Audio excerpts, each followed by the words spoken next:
Good afternoon, everyone. I'm Romney Smith at WTOC for The News Now, which is your digital update. We have a lot of breaking news to get to. We're, of course, on various platforms. That includes Twitter, Facebook, our website, WTOC.com, Amazon, Roku, and even more. So right now, I want to start with something that you might not have heard about. A 737 Boeing crashed off of Havana, Cuba, at their Jose Marti International Airport. That's according to state-run TV. There are deaths reported in the plane crash, and there was a large black plume of smoke. We're working to learn more information about this plane crash that happened in Havana, Cuba, on takeoff, a 737 Boeing. That is just one of the stories that happened this afternoon. Of course, the biggest story we are following right now, closer to home in the continental United States, of course, in the Houston, Texas area, where a 17-year-old opened fire on students this morning, and we have his picture for you. This is a picture of the alleged shooter. His name is Dimitrios Pogortzis. He's 17 years old, and this, of course, happening in Santa Fe, Texas, which is about 30 miles southeast of Houston, around 8 o'clock this morning. Now, the shooting happened at Santa Fe High School, and at the time there were reports that it was a male student. We now have his picture confirmed. Multiple outlets reporting this nationally. He is also in custody. 8 people have been confirmed dead at this time. However, police in Houston are saying it could be up to 10. So there are some people who are in critical condition right now. Thankfully, someone pulled the fire alarm to alert everyone of the breaking news. Explosives were found at Santa Fe High School and the adjacent areas near the high school. So that's both in the high school and off campus right beside the high school in Santa Fe, Texas. The school, of course, was locked down and then evacuated. Students were reunited with their parents. There are some students who have spoken about it, but keep in mind also new reports are coming out within the last 20 minutes that the shooter had 3 guns, allegedly a shotgun, a pistol, and an assault-style rifle. Again, let's go back to the students because they're the victims here. Take a listen as one student discusses step-by-step detailing what happened. We were all sitting in class, and we had our door open, and the next thing I know, we all heard a teacher run through the hallway, Mr. Harms. He goes, there's a dude in the building with a shotgun. There's a dude in the building with a shotgun. We all stayed in shelter because we thought he was the one that pulled the fire alarm. Come to find out it was somebody else to get everybody else out of the school that was in there. We were in there for probably about a good 25 minutes. A bunch of cops came in, and they said, all right, get out, get out, get out. We went to go throughout the back door, and they rerouted us out the front door. And when they rerouted us out the front door, I went to press the handle. When I went to press the handle, I did see blood on the handle. For those of you just tuning in, again, we continue to follow the mass shooting just about 30 miles southeast of Houston, Texas, where at least 8 people have died. 6 others were injured. That includes a police officer. Within the last 5 minutes, I found out that officer is in critical condition, and he has served for more than 20 years in that area. Explosive devices were found both in the school and the adjacent property to the school. I want to go back to my iPad for a second, if we could, Clint, to show the picture of the alleged shooter. This is a 17-year-old. His name is Dimitrios Pogortzis. He's 17, and this is the person that right now is being identified as the alleged shooter. This is coming from multiple national media outlets. Again, this is the picture of 17-year-old Dimitrios Pogortzis. He is allegedly the person that went into Santa Fe High School this morning around 8 a.m. and opened fire. Again, there are reports he had 3 guns, a shotgun, a pistol, and an assault-style rifle. There were also explosive devices that were found. We will continue to follow this story all day long. New details continue to roll into WTOC. Of course, this is a fluid situation, so if the numbers change, we appreciate your patience with this as we work to confirm everything before officially reporting it. I appreciate you.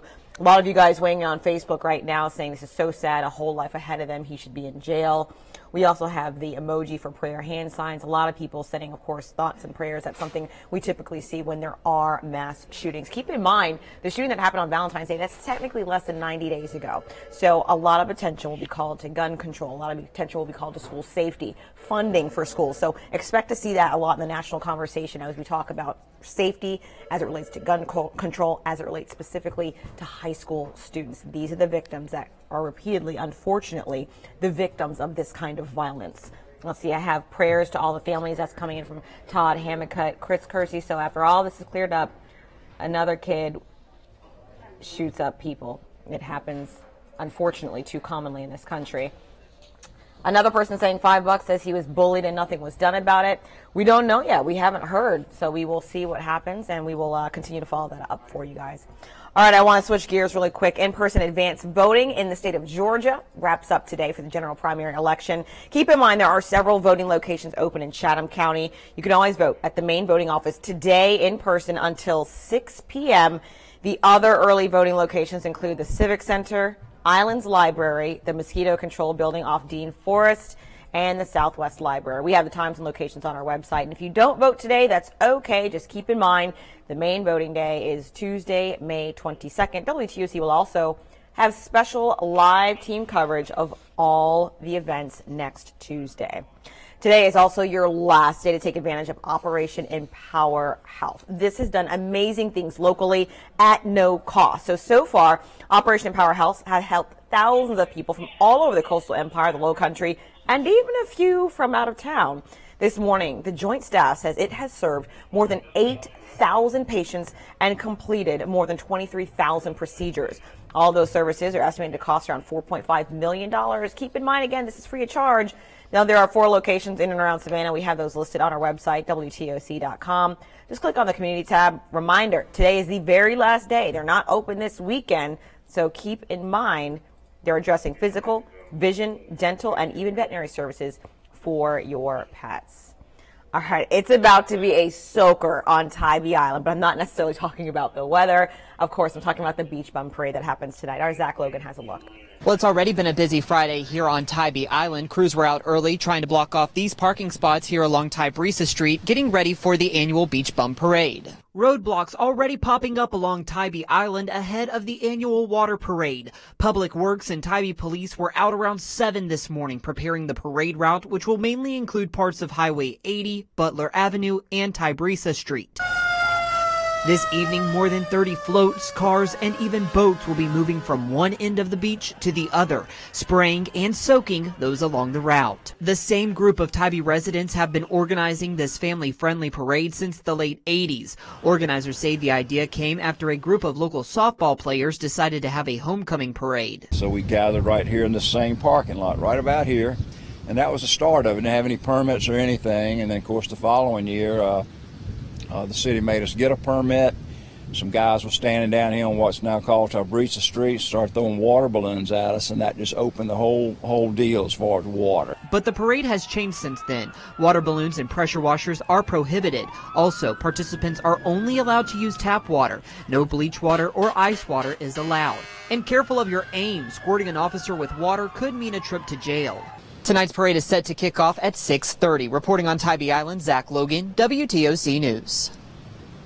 All right, I know a lot of you guys looking forward to that tonight. So again, that is happening. You can find more information on our website, WTOC.com. For those of you just joining us, I want to recap the biggest stories that we are following today. One of the main ones is something that you might not have heard about, mainly because there's so much going on with that school shooting that happened in Houston. So let me touch on this for just a second. A 737 Boeing crashed on takeoff from Havana, Cuba's Jose Marti International Airport, according to state-run TV. There are deaths reported with that plane crash. Right now, we are working to gather more information. We'll let you know as soon as we do. And as it relates to that mass school shooting that happened in Santa Fe, Texas, which is about 30 miles southeast of Houston, we have a picture of the alleged shooter. This is 17-year-old Dimitrios Pogortzis. This is who national media outlets have identified as the alleged shooter. These pictures coming from his social media accounts. Still learning to learn more about his background, what might have led to this. Of course, that is all under investigation right now. What we have confirmed is that at least 8 people have died in this situation. Now, police in Houston are saying up to 10. So there are 2 people that are in critical condition that we're still working to confirm right now their health situation and their levels right now. Also, I want to let you know 6 other people were transported to local hospitals. Of those 6 people, 1 is a police officer. If we have a video clip that we can share, that'd be great. Keep in mind, we also have information on that officer knowing that the male is a 20-year veteran of the force. So this officer was responding to the scene. He was injured in his arm. Right now in critical condition, in surgery. We're working to learn more about his condition as soon as he gets out of surgery. Hopefully we'll have a positive update for you. I do have some of you weighing in on Facebook right now. We know something was clearly wrong with the shooter. We have to stop this. Trevor Bannister weighing in. You said since February, there was one in Chicago a couple days ago. Trevor, there have actually been 22 school shootings in 2018. However, not all of them are considered at the level of the Marjory Stoneman Douglas High School or the Santa Fe High School shooting that happened today. The reason those two stand out, of course, is because of the number of victims in each situation. The other school shootings, sometimes one or two people do pass away from the violence, but they're not considered mass school shootings. So I hear your comment. Absolutely correct. There are multiple shootings that have happened in schools this year, but this one, the reason I specifically referenced the Marjory Stoneman Douglas High School shooting that happened in Parkland, Florida, is because that is the last huge massacre that happened. This, of course, another one. A lot of you guys sending the emojis for prayer signs, wanting to know more information. I'm telling you guys, all that we know right now, there's a lot more information that will be coming out today. It will be our top story in every single newscast we cover. Gina Rogers saying prayers for all. Frank Jenkins saying this hurts. It certainly does.